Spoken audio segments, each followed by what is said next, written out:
Welcome back to another episode of Week in Esports. I'm gonna blow my esports load. Welcome back to the live show of Week in Esports.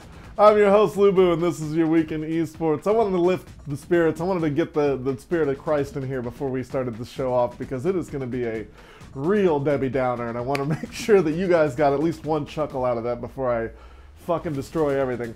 League of Legends news is what we're going to start off with. We're going to talk about Rift Rivals. Rift Rivals was a mess. North America sucked. We got the dog shit kicked out of us. We had such a, like last weekend, I had such good hopes. You heard me on Monday. I was like, all right, this will be, you know, we're going to do good. We fucking blow it. We suck so bad in international play.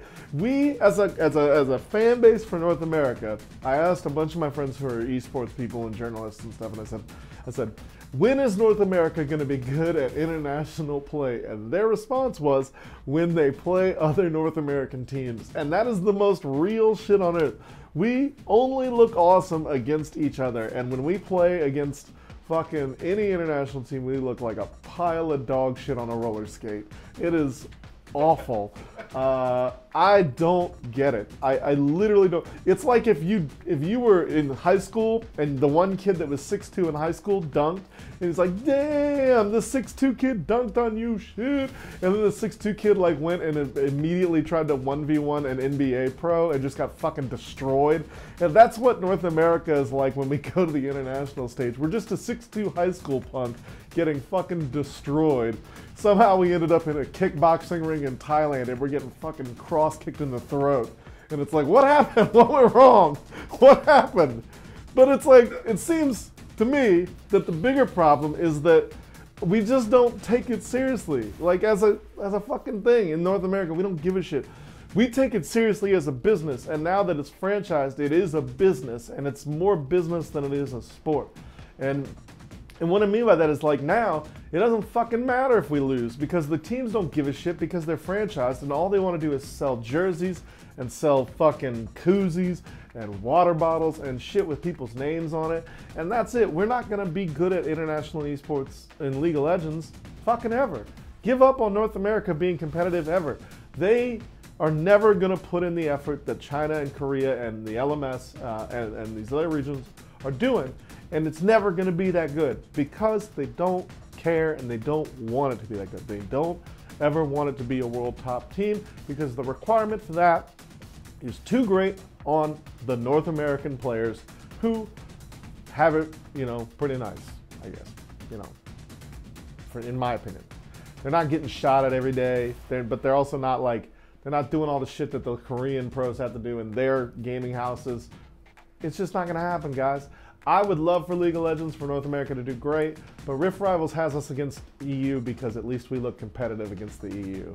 And then we just got the shit kicked out of us by the EU. So let the memes roll. Let the memes roll. Moving on to another great domestic story. CEO, Community Effort Orlando, like I said, it wrapped up last weekend, but new stories have come out and developed, and that is worth discussing. CEO is a huge fighting game tournament put on by Alex Jabali. Jabali's a great dude. I couldn't say enough nice things about him, in my opinion. The fighting game tournament was fantastic, but after the tournament ended, we found out that the experience of the great city of Daytona, the shining turd jewel of Florida, was not acceptable. Was not fantastic. Tweets came out that young players had racist epithets thrown at them. Folks from the KKK or with Confederate flags were accosting them. People were throwing cups of ice on them. Homeless people were shouting at them.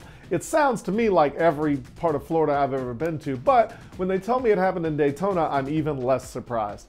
Daytona is a shithole. I am amazed and really thankful that the event itself, CEO itself, went off great. The community center that they were at, the Breeze Center I think it's called, was fantastic. But the city of Daytona fucking sucks. The city of Daytona is like a mosquito bite on sunburnt skin.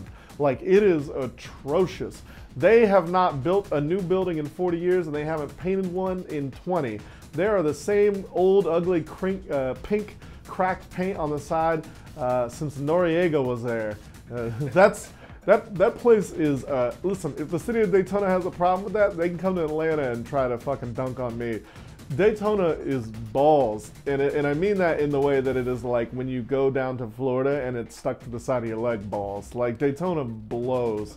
I hope that the city takes this stuff seriously. I hope that Daytona, you know, the city of Daytona responded. They're like, hey, we're sorry, we're going to try to fix this. You know, you can put lipstick on a pig. Hopefully they can clean up the streets of Daytona for a weekend. And hopefully next year's CEO is better and that they can continue to grow. They have a multi-year contract through 2020 and they're gonna be there, but Jesus, Daytona, come on, get your shit together, man.